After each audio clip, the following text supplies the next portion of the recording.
Radio. Les Français parlent au français. Les carottes sont cuites.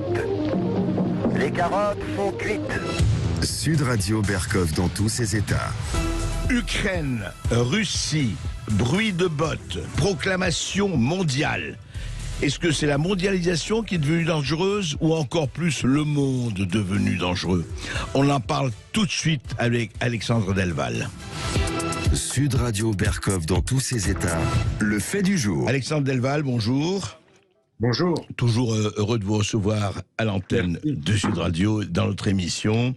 Vous êtes géopolitologue, vous venez d'écrire après moult bouquins avec Jacques Sopelsa, La mondialisation dangereuse.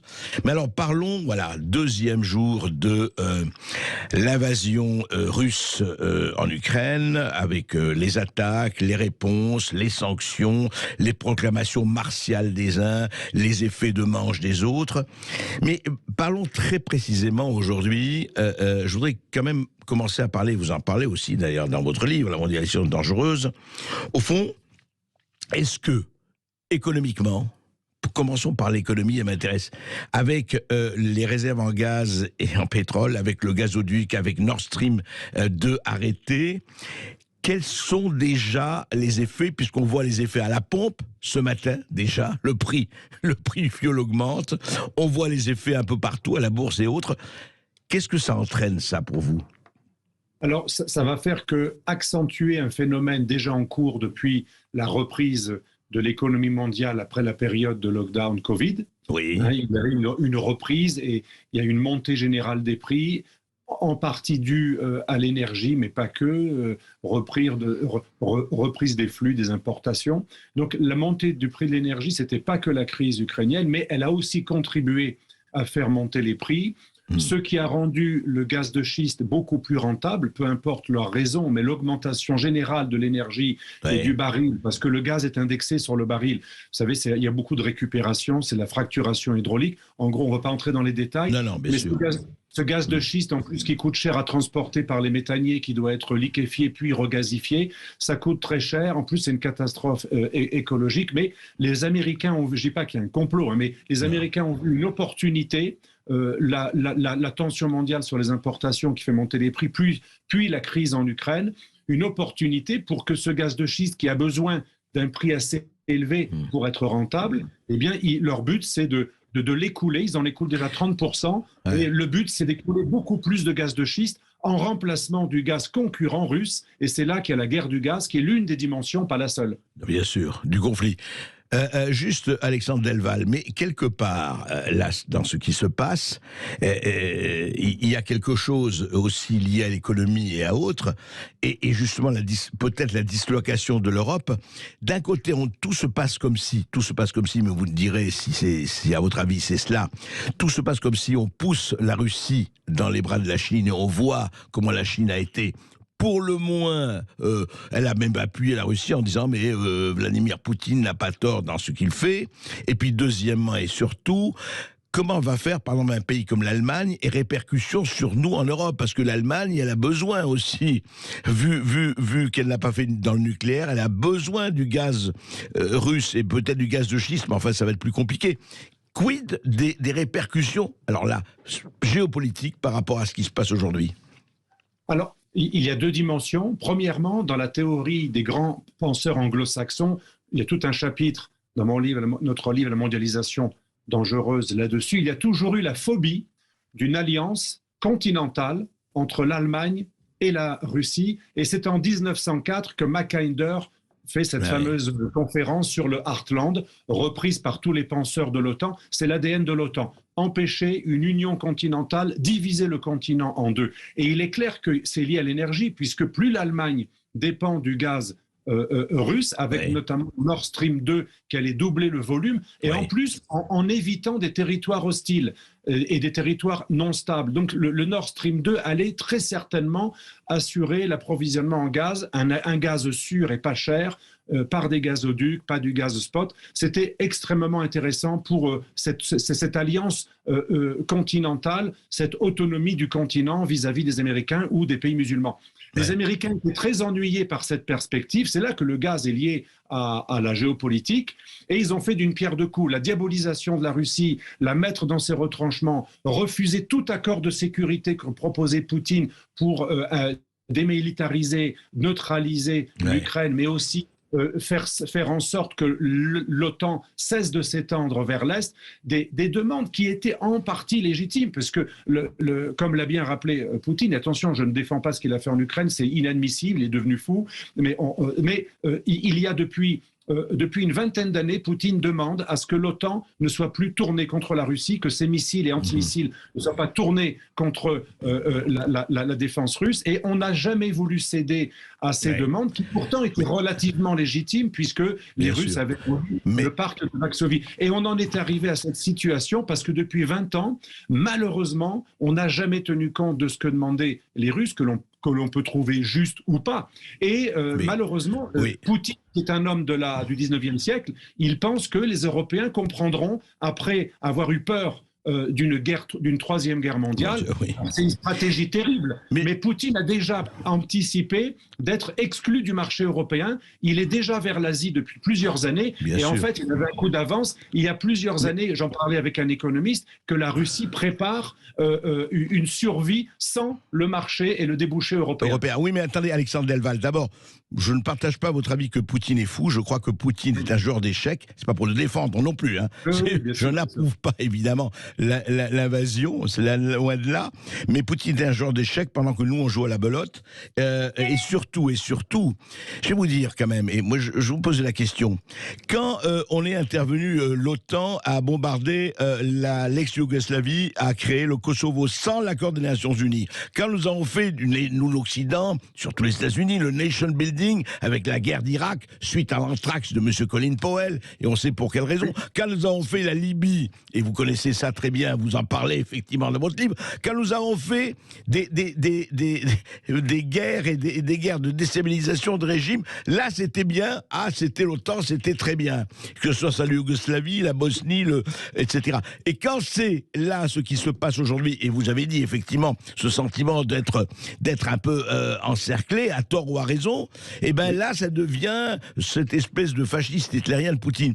Il y a quand même 2 poids 2 mesures, non, Alexandre Delval? Alors il y a 2 poids 2 mesures, et surtout dans mon livre La mondialisation dangereuse, il y a un chapitre entier sur ce malentendu qui date depuis longtemps. Ce qui m'a frappé, c'est que le concepteur du containment, donc l'endiguement de la Russie sous la guerre froide, on ne peut pas l'accuser d'être russophile, eh bien George Kennan, à la fin de sa vie, comme Kissinger, aussi acteur de la guerre froide, et mieux, comme Brzezinski, le grand russophobe d'origine polonaise qui était le conseiller de nombreux présidents démocrates, les trois, un des 3 est encore vivant, les 3 ont dit ces 15 dernières années que c'était une folie de ne jamais tenir compte de la volonté russe de ne pas avoir l'OTAN et les missiles de l'OTAN à ses portes, que ça, et cette diabolisation, cette exclusion des instances internationales, que ça allait réveiller les tendances les plus folles, alors vous avez raison de m'avoir rectifié, est-ce qu'il est fou? Quand je parlais de fou, je disais plutôt, c'est la stratégie du fou au fort, vous savez, ou du fou à celui qui est rationnel et qui veut 0 mort. Aujourd'hui, la Russie se dit, puisque l'Occident n'a pas tenu compte depuis 30 ans que nous demandons des garanties, alors que nous avons aboli le pacte de Varsovie, que voulait Poutine ces dernières années, il voulait un accord de sécurité européen où chacun aurait des missiles stratégiques et nucléaires à moyenne ou longue portée que depuis son propre territoire et pas depuis le territoire proche de celui qui est en face. On n'a jamais voulu céder à tout cela, et mieux, les Américains se sont retirés ou n'ont pas ratifié tous les accords de limitation des armements. On a tout un chapitre de mon livre qui est effrayant, ABM, START, SALT, tous les grands accords qui avaient réalisé des progrès pendant la guerre froide et même pendant la première période Eltsine-Poutine, tous ont été annulés, et la plupart sur initiative américaine, qui ne voulait pas tenir compte du fait que les Russes ne pouvaient pas suivre, ils n'ont pas le même budget. C'était une façon de les doubler, de relancer une course aux armements. Oui, et tout cela, ça s'est accumulé, plus le Kosovo, plus l'Irak, comme vous dites, plus les révolutions de couleur qui ont rendu hystérique quand même le clan Poutine en 2003-2004. Oui. On a dépensé des milliards de dollars pour rendre des pays qui étaient plutôt pro-russes, comme l'Ukraine, les rendre anti-russes en leur faisant miroiter l'Eldorado occidental européen. Et ça a marché. Le soft power, ça marche. Les Américains sont meilleurs en soft power qu'en guerre. Ils les perdent tous. Sûr. Et le résultat de tout ça, c'est un immense malentendu qui pourrait nous conduire à une déflagration mondiale. Ouais. C'est une véritable folie de tous. Et malheureusement, vous avez raison, comme Poutine sait qu'on a la doctrine de zéro mort, il pense qu'on va céder. Mais là aussi, c'est quand même assez risqué. C'est risqué, bien sûr.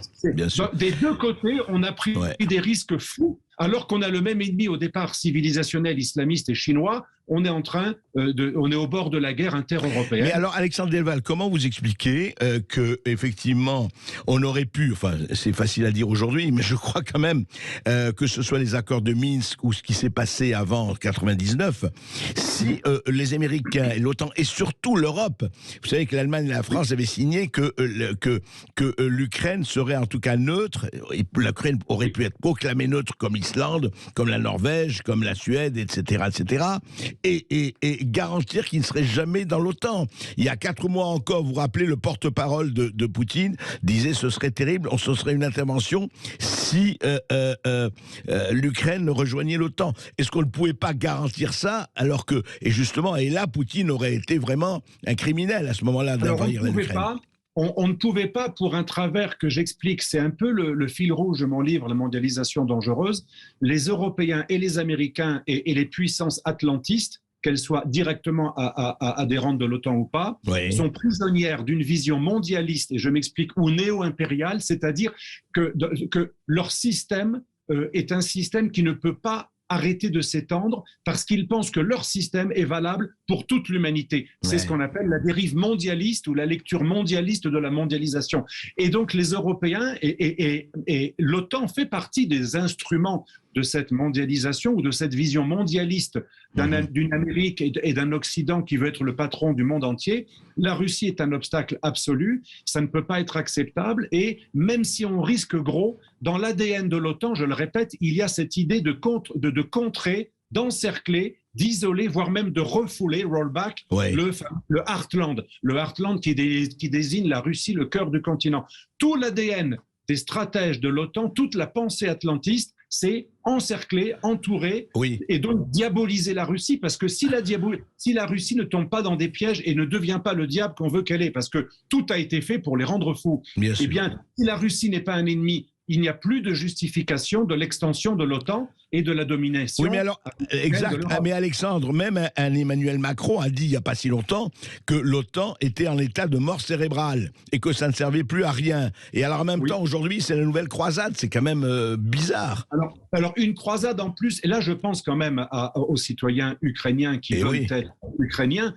Les pauvres, on leur fait miroiter une possible adhésion à l'OTAN à laquelle on ne croit même pas, c'est comme l'adhésion turque à l'Union européenne, on est très hypocrite, on les envoie au charbon, Zelensky, comme Saakashvili en 2008, son homologue en Géorgie, Zelensky est persuadé qu'il va pouvoir résister et qu'on va finir par être solidaire, on enverra personne là-bas, on a envoyé des armes relativement légères, je faisais l'inventaire avec un ami tout à l'heure, c'est quand même des armes relativement légères, c'est pas, d'ailleurs, et même celles qui sont un peu moins légères, ils ne savent même pas encore les utiliser, et il y en a eu très peu, donc on ne les arme pas beaucoup, on ne les soutient pas. Et on n'enverra pas de soldats là-bas, d'ailleurs Biden l'a dit, Biden l'a dit, on les envoie au charbon, on rassure Poutine en disant qu'on n'enverra personne, donc en fait, comme les Géorgiens, les Ukrainiens sont en train de se prendre une raclée, même s'ils résistent vaillamment, il faut le reconnaître, ils résistent pas mal, mais on leur fait miroiter quelque chose qu'on ne leur donnera pas. Et là, c'est une immense hypocrisie parce que le but, c'était utiliser les Ukrainiens pour exciter les Russes, pour les laisser tomber, pour les faire tomber dans le piège de l'épouvantail russe qui finit. C'est la prophétie réalisatrice, le Russe, le nouvel Hitler. Les Russes sont tombés dans le piège. Moi, je soutiens que Poutine, soit il prépare un renversement de l'ordre mondial, une troisième guerre mondiale avec la Chine, et là, il est rationnel, soit il a quand même franchi un Rubicon qu'il ne devait pas franchir, parce qu'on ne sait pas où ça peut aller. Mais il est persuadé que les Européens sont lâches et effectivement ne se battront pas pour les Ukrainiens. Juste un mot, est-ce que ça ne peut pas, encore une fois, on discute, on n'est pas là pour faire des jugements, est-ce que ça ne peut pas s'arrêter comme l'ont fait les Occidentaux et l'OTAN en Libye, en Irak et ailleurs, à un changement de régime en Ukraine ? Alors, le changement de régime, oui, j'allais en venir.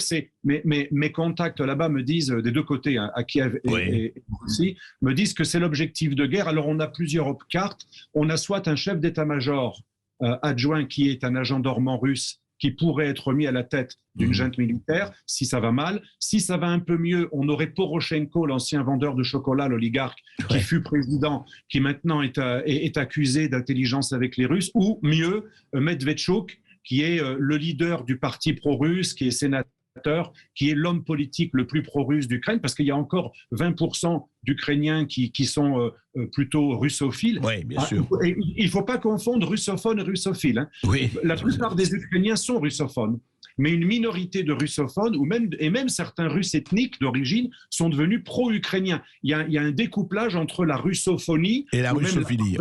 Et la volonté de s'aligner. Donc voilà, on va trouver une marionnette, mais ça va être difficile. Moi, je pense que la guerre va être gagnée par les Russes, c'est très possible, mais la paix va être très compliquée. Très compliqué parce à faire.